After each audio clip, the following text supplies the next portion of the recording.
3 minutes ago, a document surfaced that should never have been seen by the public. And what it contains is not gossip. It is not a rumor. It is not palace intrigue.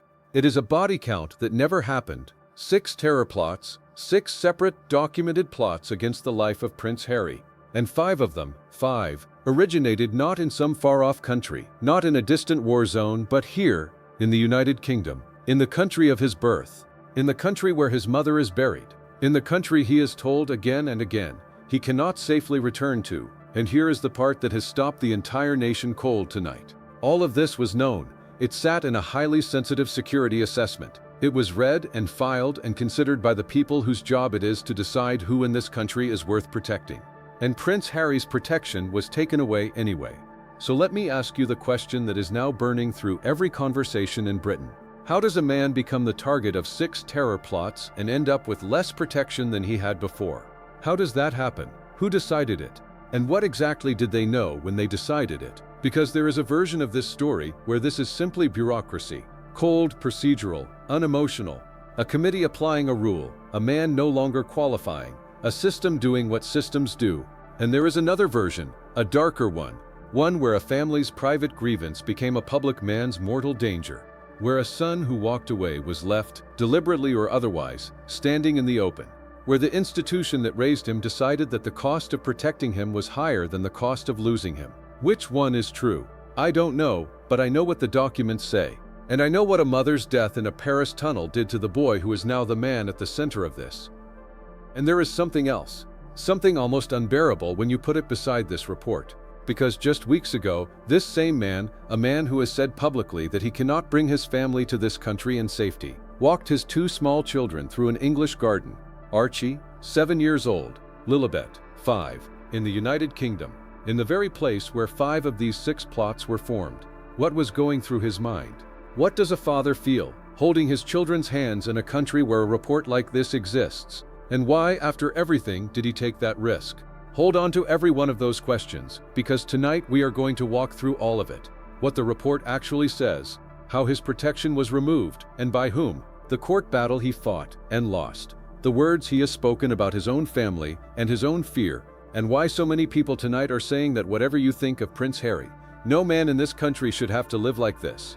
My name is Edmund Hale, and by the end of this, you are going to have to decide something for yourself. Was this a rule being followed, or a man being abandoned? Before we get into it, one quick thing. If you want more stories like this one, the ones behind the headlines told properly, hit that subscribe button now. It takes 2 seconds, it costs you nothing, and it is the only reason this channel can keep digging into stories like tonight's. Right, let's get back to it. Let me tell you what we actually know, because this part is not speculation. This part is real.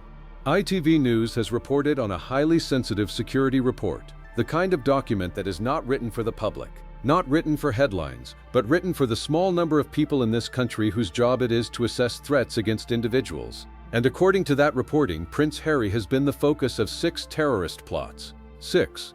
Not 6 vague threats, not 6 angry letters, not 6 online comments from anonymous accounts. Plots. Assessed, catalogued, taken seriously enough to appear in a classified security document. And of those 6, 5 originated within the United Kingdom itself. Now I want you to sit with that number for a moment, because I think when we hear about threats against famous people, our minds do something protective. We assume exaggeration.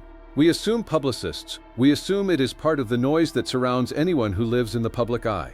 But that is not what a security assessment is. A document like this is not written to persuade anyone of anything. It is written by professionals whose entire job is to be unemotional, to strip out the drama, to assess cold probability. And when a document like that says 6, it means 6. So who is this man, in the eyes of the people who wrote that report? He is not simply a celebrity. He is a former frontline soldier who served 2 tours in Afghanistan. He is a man who wrote publicly and controversially about his own military service. He is the son of the king. He is one of the most recognizable human beings on the planet. And he is, whether he chose it or not, a symbol of the British state, of the monarchy, of everything that certain groups define themselves against. That combination makes him a target in a way that very few people on earth are targets. And the report, as reported, reflects exactly that. And let me put those 5 domestic plots into perspective, because I think the number has been passing people by. 5 plots formed inside the United Kingdom means 5 separate occasions on which someone somewhere in this country moved from hating a man to planning something about it. Not shouting at a television, not writing something vile online. Planning. That is a threshold that almost nobody ever crosses. And in this one man's case, according to that assessment, it has been crossed 5 times on British soil. Now think about what protection actually means in practice, because I suspect most of us have a cartoon idea of it. It is not a large man in sunglasses walking behind you. Real protective security is advance work. Officers who visit a venue days before you arrive, who map the exits, who know which road you will take and which alternative you will take if the first one is blocked. It is liaison with local police. It is access to intelligence being told quietly that tonight is not a good night to attend that event. It is the difference between arriving somewhere with a plan and arriving somewhere and hoping. That is what case by case replaces. Not a bodyguard, a system. And a system is exactly the thing you cannot conjure at short notice for a private visit. And now here is the fact that turns this from a security story into a national argument. Long 2020, when Harry and Meghan stepped back from their roles as working members of the royal family and moved abroad, Harry lost his automatic, taxpayer-funded police protection in the United Kingdom. That decision was not made by the king. I want to be very precise about that, because precision matters here. The decision was made by a committee known as RAVEC, the Royal and VIP Executive Committee, which sits under the Home Office and decides who receives publicly funded protective security in this country. Their conclusion was that Harry, no longer a working royal and no longer living in the UK, would no longer receive automatic protection. Instead, his security would be assessed case by case, trip by trip. Harry fought that. He took it to court. He argued that the decision was unfair, that he had been treated differently from others, that the process itself was flawed. And in 2025, after a long and bruising legal battle, he lost. He lost the case, and then he lost the appeal. And after that ruling, he said something that stayed with a great many people. He said that he could not see a way to bring his family back to the United Kingdom safely, that his wife and his children could not come to the country of his birth without a level of protection he no longer had. At the time, plenty of people rolled their eyes. Plenty of commentators said it was self-pity or drama or a wealthy man complaining about a privilege he had walked away from. And now this report has surfaced. 6 plots, 5 of them British. So I want to ask you honestly, does it read differently now? When he said his family could not come home safely, was he exaggerating? Or was he telling us something he had been told, in a room we will never sit in, by people whose job it is to know? To understand why this story cuts so deeply, why it is not simply an administrative dispute about who pays for police officers, you have to understand what security means to this particular man. Because Prince Harry is not a man with an abstract fear of danger. He is a man whose mother died being pursued through a Paris tunnel, in a car traveling at speed, hunted by photographers. He was 12 years old. He walked behind her coffin in front of the entire world. That is not background. That is the entire architecture of how this man sees the world. For Harry, the question of who protects you and who does not is not bureaucratic. It is the difference between his mother being alive and his mother being dead. He has said repeatedly and publicly that he will not allow history to repeat itself. He has said that he is haunted by the possibility of losing someone else the same way. And you can dislike him, you can find him difficult or self-indulgent or wrong about a great many things. Many people in this country do, and they have their reasons. But even his fiercest critics, if they are honest, would have to admit that a man who lost his mother that way is not being irrational when he worries about a car, a crowd, a road, a threat. So, when a report emerges saying 6 plots, 5 of them formed in the country where his mother is buried, you begin to understand why this particular story lands on this particular man like a hammer. And there is his military service on top of it. Harry served 2 tours in Afghanistan. He flew Apache helicopters. And years later, when he wrote about that service in detail, it generated a storm, because there are people in this world who read those pages not as memoir, but as a provocation. Security experts said at the time that publishing it had made him more of a target, not less. Whether that was a reckless decision or an honest one, the consequence is the same. A former soldier, publicly identifiable, publicly associated with a war, who is also the son of a king. There is almost no one else in Britain who carries that combination. Not a politician, not a general, not a celebrity. And that is precisely why the professionals who wrote that assessment reached the conclusion they did. Which brings us to a comparison that is very hard to avoid tonight. Because there are other people in this country who receive protection. Former prime ministers keep theirs for years after leaving office, long after they hold any power at all, precisely because the threat attached to who they asterisk, where asterisk does not evaporate when the job ends. The logic is simple and it is sound. The danger outlives the role. So the obvious question is this. If we accept that logic for a former prime minister, why does it not apply to a former working royal who is the documented target of 6 plots? What exactly is the principle that separates the two? Nobody has answered that clearly. And tonight a lot of people are asking it out loud for the first time. And then there is the second layer. The one that has turned this from a tragedy into an argument. Because the question everyone is now asking is not just, is he in danger? It is, who let this happen? Now, let me be scrupulously fair here, because this is where a lot of people online are getting it wrong tonight. The decision to remove his automatic protection was made by Ravek, a Home Office body, not by Buckingham Palace, not by the King signing a document. That is a fact, and anyone telling you the King personally stripped his son's bodyguards is telling you something that is not true. But, and this is the part that keeps the question alive, during his legal battle, Harry's own case raised the point that representatives connected to the royal household sat on that committee, that the institution he had left was, in some form, present in the room where the decision about his safety was taken. He was not able to win his case on that basis. The courts did not accept his argument, and that matters. But you can see, can't you, why for Harry it has never felt like a neutral bureaucratic decision. You can see why, from where he stands, it has always felt like the family he walked away from had a hand in the fact that he can no longer walk safely down a British street. Is that fair? Honestly, I don't know. Perhaps it is a wounded man looking for a villain. Perhaps it is a man who understands the machinery of that institution better than any of us ever will. Both are possible, and in the absence of proof, both remain possible. But here is what nobody can dispute tonight. Whatever the mechanism, whatever the committee, whatever the legal reasoning, the outcome is that a man who is the documented target of 6 terror plots does not have guaranteed protection in the country where 5 of those plots were formed. That is not an opinion, that is arithmetic. And now let me take you to the part of this story that I cannot stop thinking about. Because just weeks ago, this same man came back. This summer, Prince Harry returned to the United Kingdom. He met his father at Highgrove for the first time in 4 years. He brought his wife, and crucially, extraordinarily, he brought his children, Archie, 7, Lilibet, 5. He took them to meet their grandfather. He took them to Althorpe, the Spencer estate where their grandmother grew up and where she is buried. He walked those 2 small children through English gardens, and I want you to hold that image beside the report we are discussing tonight. A father who has said publicly that he cannot bring his family here safely. A security assessment describing 6 plots, 5 of them British, and then a photograph of 2 children holding their father's hands on English soil. What does that tell you about him? Because it tells me 2 things at once, and they pull in opposite directions. The first is that this is a man who was so desperate to give his children a grandfather, a family, a country, a grandmother's memory, that he was willing to walk them into a risk he has spent years warning the world about. That is either extraordinary love or extraordinary recklessness. And I suspect the truth is that it is both, because that is usually how love works. And the second is a question that makes me deeply uneasy. What protection did they have? Who was watching that garden?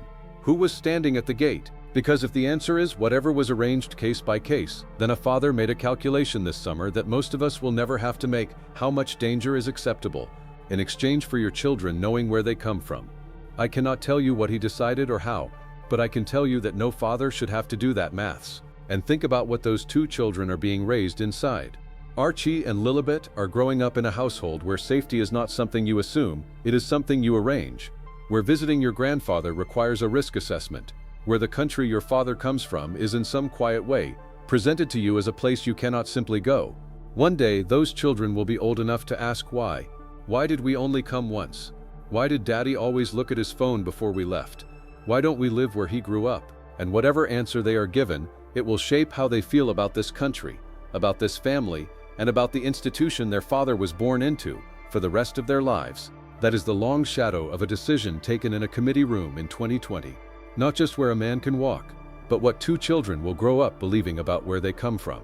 And there is one more thing worth saying about that summer visit, because it complicates the story in a way I think we have to be honest about. Harry came anyway. He came knowing what he knows. He came having said publicly that it was not safe, and he brought the 2 people he loves most in the world, Now, his critics will say that proves the whole thing was overstated, that if it were truly so dangerous, no father would have done it. And I understand why they say that. It is not an unreasonable point, but there is another way to read it. That a man weighed a real risk against a dying father and a family fracture that has lasted years, and decided the risk was worth carrying.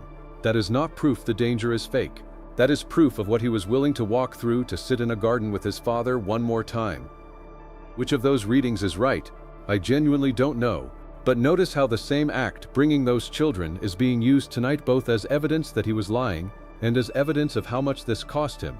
That is how deep the divide over this man runs. Let me do something now, and I want to be completely clear about what it is. What I am about to describe did not happen in front of any camera. No one has confirmed it. It is imagined, a way of feeling our way into a human moment that from the outside we can only guess at. So please take it as exactly that, and nothing more. Imagine the night before that flight. Imagine a house in California, the children asleep upstairs, the suitcases half-packed in the hallway. And imagine a man sitting alone in the dark with a phone in his hand, reading an email he has read 6 times already, an assessment, a list of arrangements, a note about what will and will not be provided. Imagine him doing the thing he has done every single time for years now, weighing it, running it. Is it enough? Is it enough for me? Fine, but is it enough for them?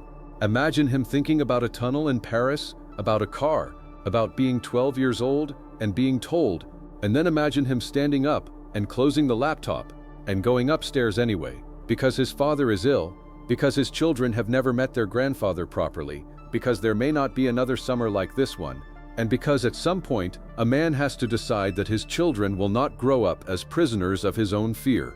I don't know if that night happened, I don't know if it happened anything like that, but somewhere behind the headlines and the court rulings and the committee acronyms, a father made a decision this summer.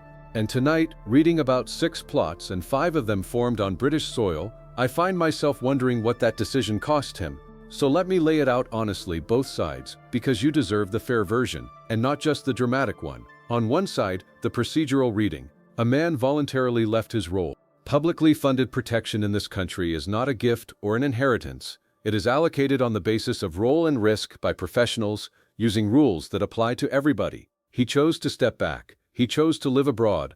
The committee applied the framework. The courts reviewed it twice and found it lawful, and his security is now assessed on a case-by-case basis exactly as the system intends. Under this reading, there is no villain. There is a rule and a man who no longer meets it, and a great deal of noise.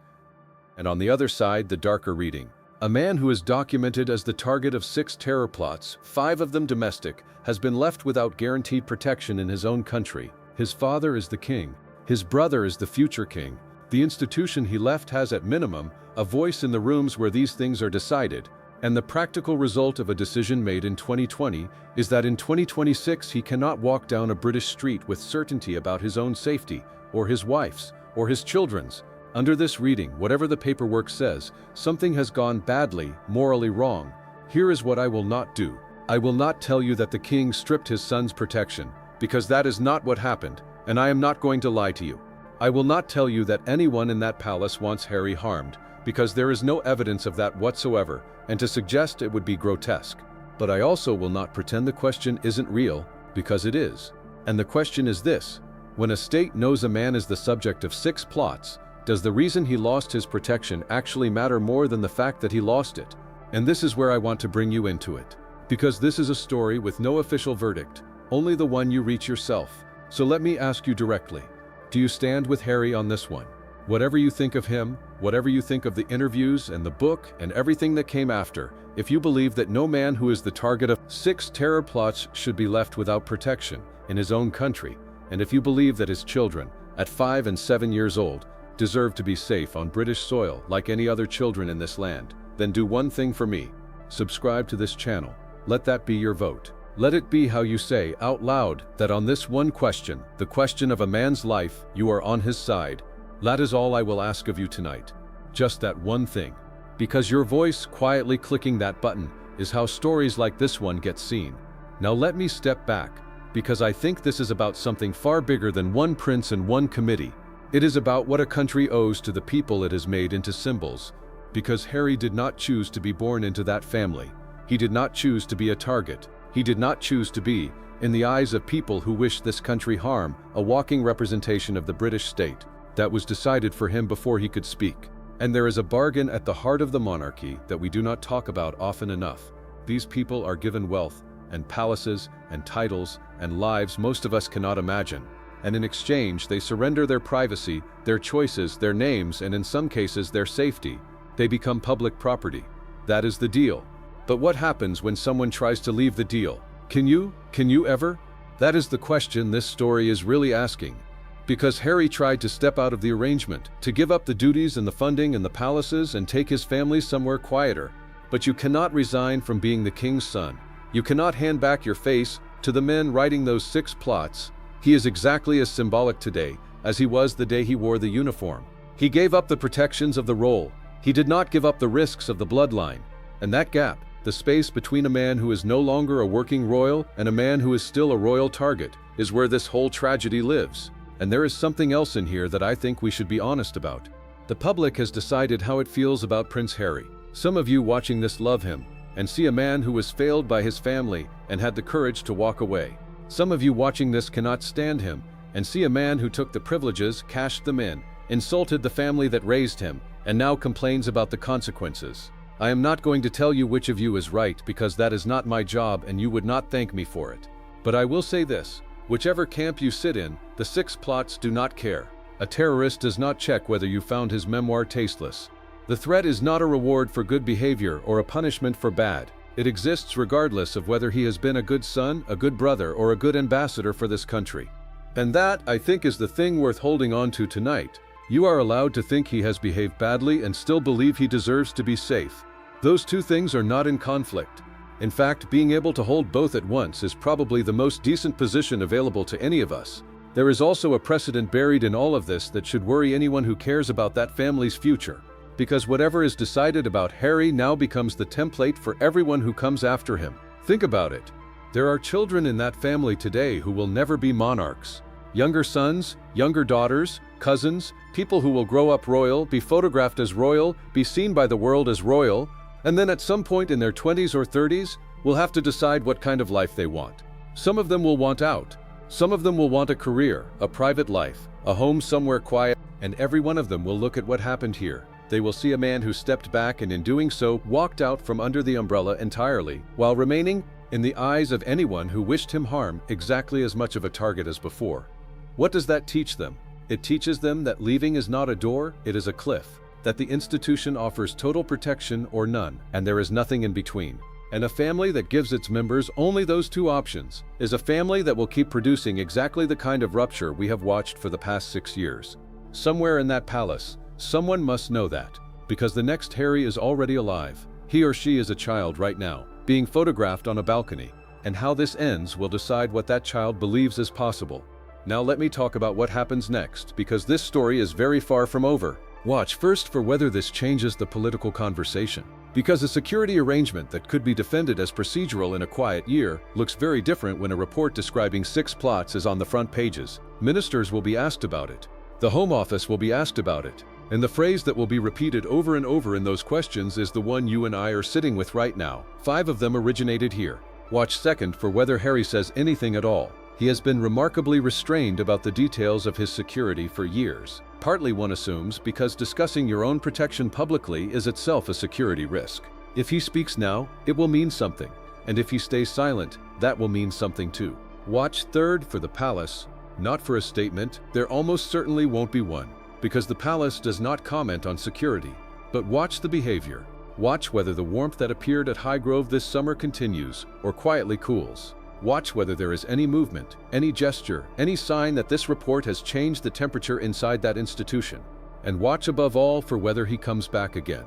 Because that will be the real answer. If Prince Harry returns to the United Kingdom in the coming months with or without his children, then we will know that whatever arrangements exist, he judged them sufficient. And if he does not, if the visits stop, if the children do not come again, then we will know something too, something sadder. That a man decided the country of his birth was on balance too dangerous for his family to visit. Think about what that would mean. A grandfather who is ill, 2 grandchildren an ocean away, and the reason they cannot be in the same room is not a feud, not a grudge, not an interview, but a threat assessment. That is the version of this story that history may end up telling. Not a family torn apart by resentment, a family kept apart by risk. Let me leave you where we began, with a document, 6 plots. 5 of them formed here, in this country. A man who served this country in uniform and lost his mother to a chase through a tunnel and has spent his adult life terrified of the same thing happening again. And a decision made in a committee room in 2020 that means the protection he once had is no longer automatically his. Maybe that decision was correct. Maybe it was the only decision the rules allowed, and everyone involved acted in good faith, and the outrage tonight is the outrage of people who do not understand how these systems work. Or maybe, somewhere in the machinery of all of this, a man was quietly left standing in the open, and it took a leaked security report for the rest of us to notice.